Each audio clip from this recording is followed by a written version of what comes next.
Love this podcast? Support it and sponsor today. Simply head to ozcastnetwork.com for details.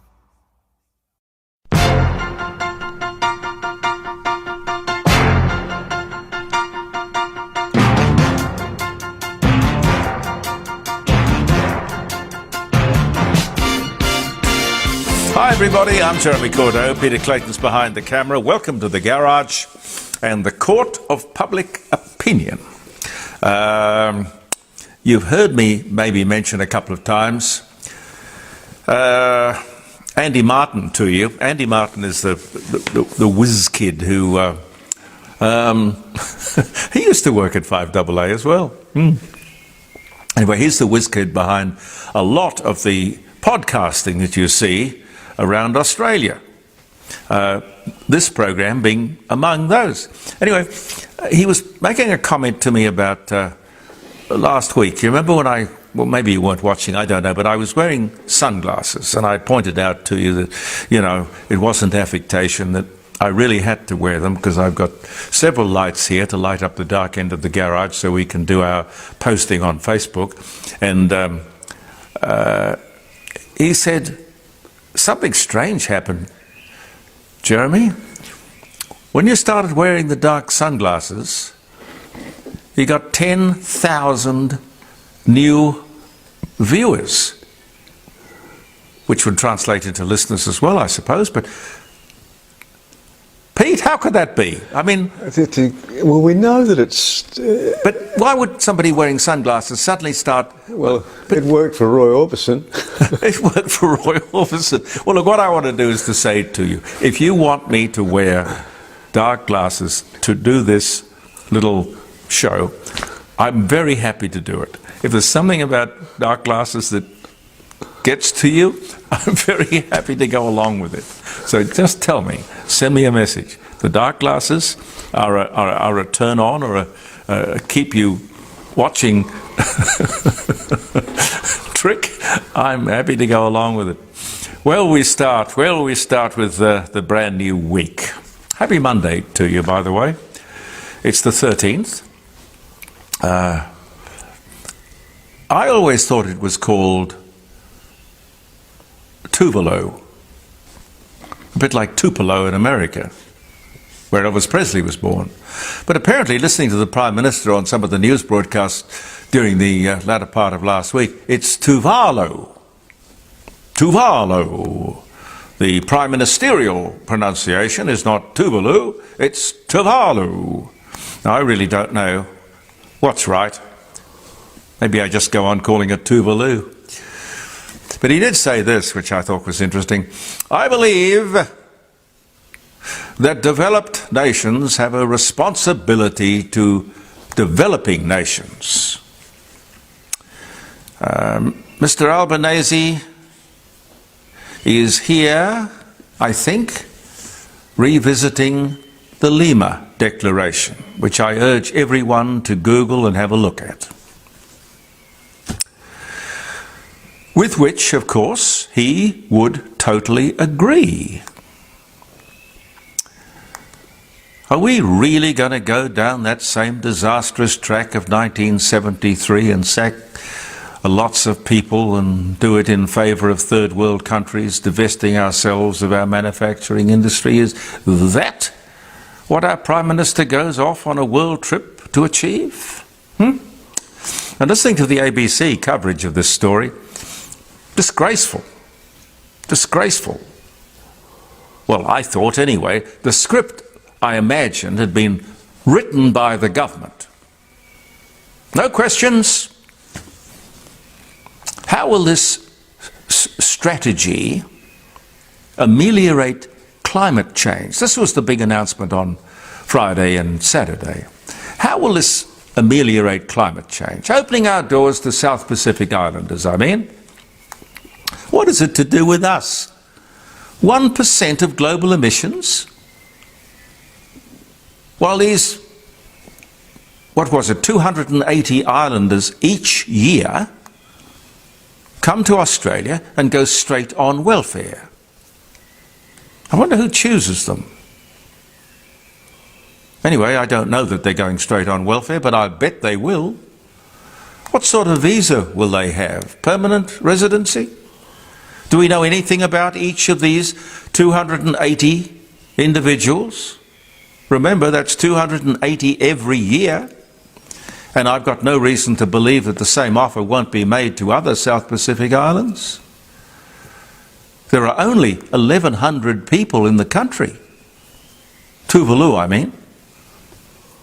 The entire population is 11,200. Now, it's not going to take very long to empty the entire country. Why? Oh, maybe we're going to have a Tuvaluan flag behind the Prime Minister to match the other three. Huh? Is this all about a security deal to keep China at bay? That's the impression I seem to be getting. Why, when, if you think your island will disappear because of global emissions, why would you cozy up to China when they are the big polluters? They are your problem. China is the country most responsible for your predicament, if indeed that's what it is. That's what we are told is worrying the people in Tuvalu and all the South Pacific islands,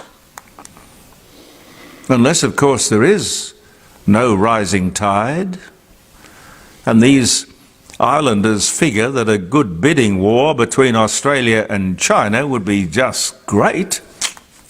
Come in, spinner. A good old South Pacific shakedown. Have you ever been to Fiji, Pete? Yes.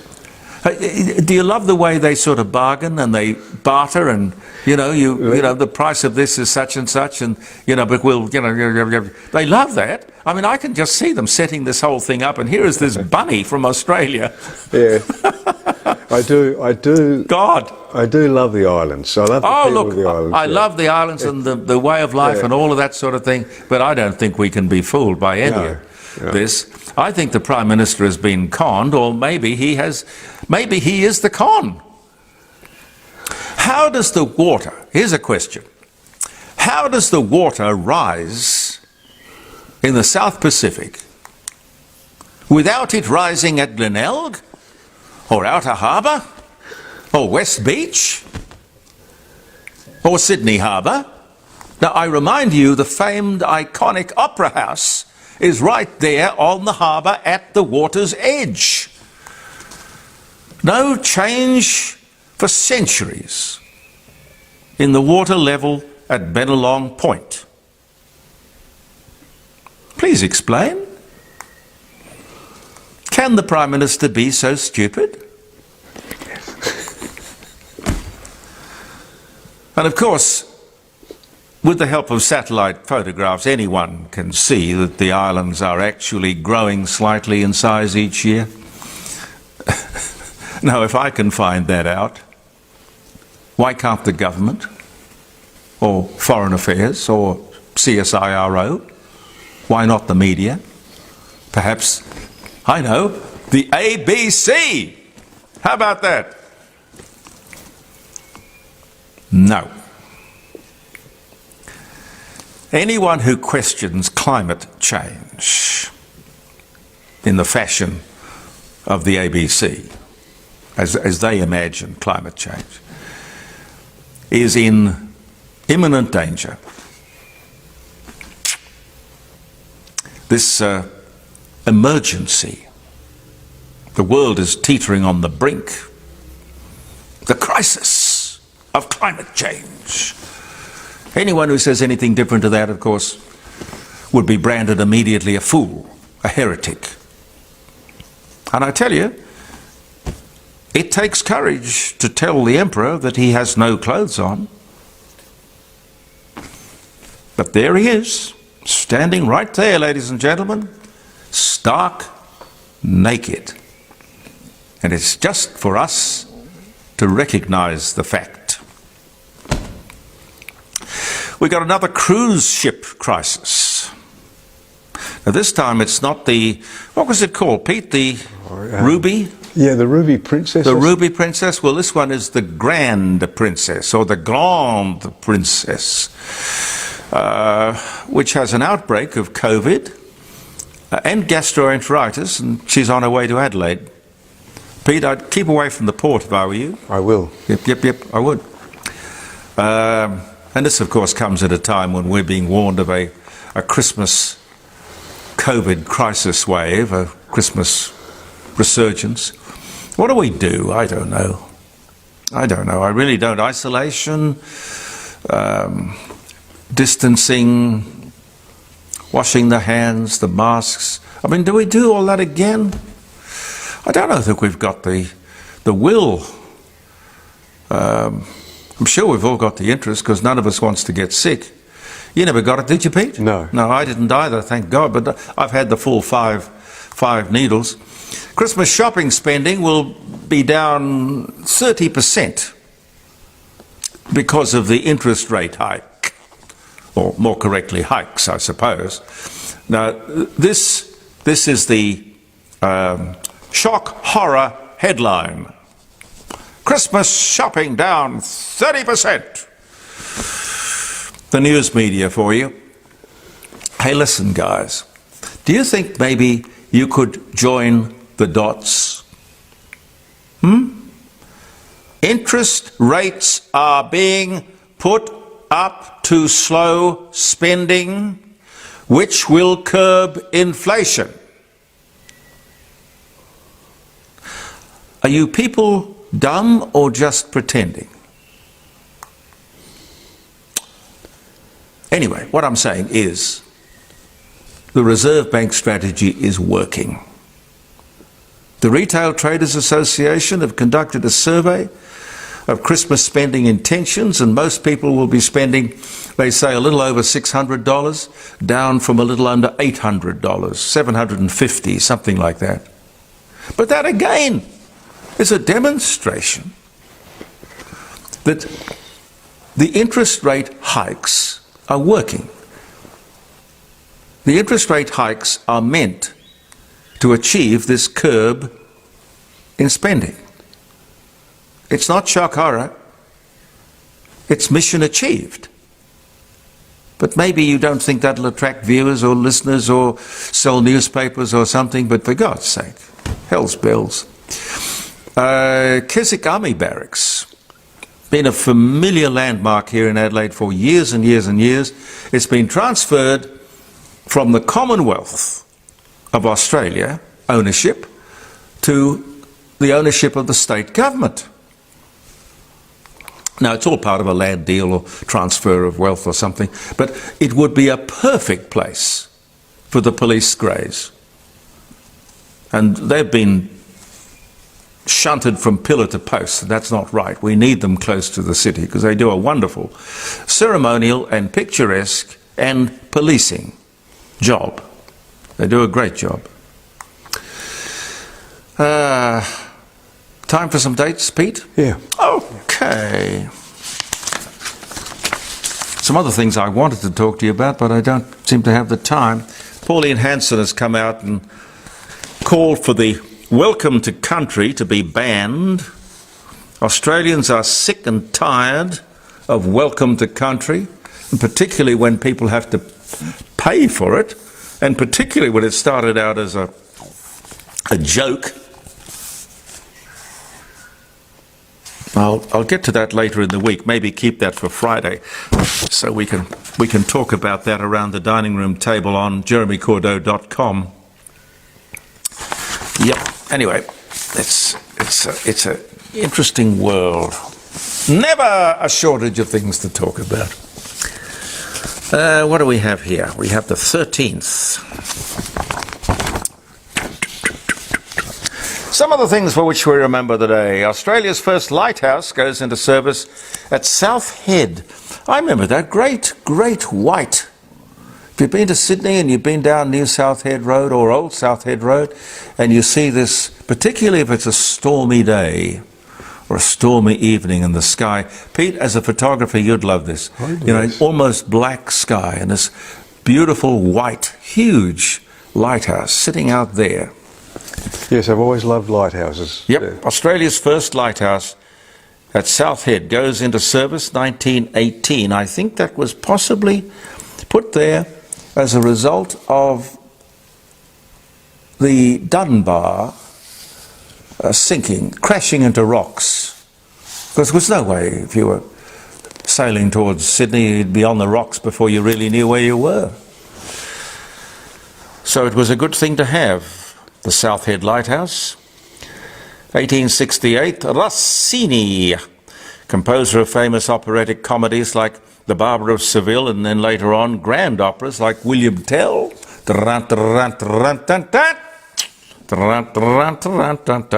Anyway, Rossini, he dies on this day in 1868. First helicopter to achieve flight carrying a man, designed by Paul Cornu, rises 2 meters above the ground in France. Not exactly a great altitude, but oh golly, 1907 was the year. Helicopters go back that far. Wow. Australia's first radio station goes to air. Well, they say it was 2SB, Sydney Broadcasters Limited. SB went to air on this day in 1923. But that, of course, morphed into, I think, what was 2BL and 5DN, actually, here in Adelaide, from Green Hill Road at Parkside, went to air the same year, but it was earlier, but it was a test broadcast.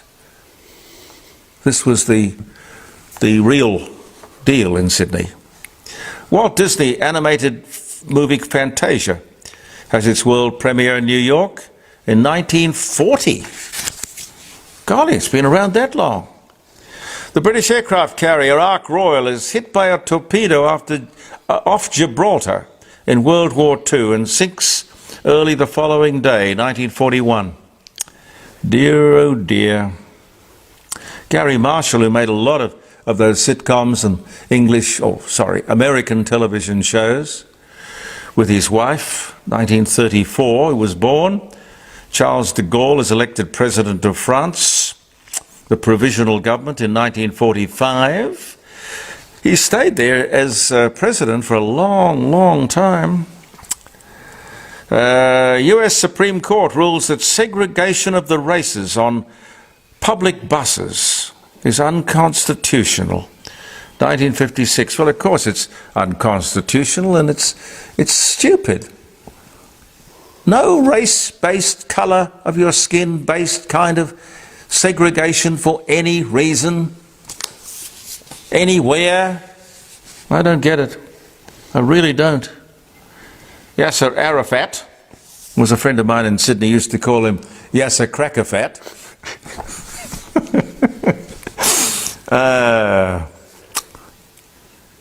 He becomes head of the Palestine Liberation Organization, 1974. The first modern elastic brassiere. I don't call them brassieres anymore, do they? I'm a bit out of touch. I don't know. Well, just that they're bras, aren't they? That's a bra. Yeah. But there was a time when women didn't wear bras, they burned them. Yes. They wore T-shirts. And Helen Reddy, thank you. What was it? What? Was it Helen Reddy? No. She was no. Anyway, well... now, who was that? Germaine Greer, wasn't it? Germaine Greer, but they were all feminists. Yeah. But I think... I don't like to be disrespectful, but I just don't think they were terribly feminine. I don't think they got the whole business of...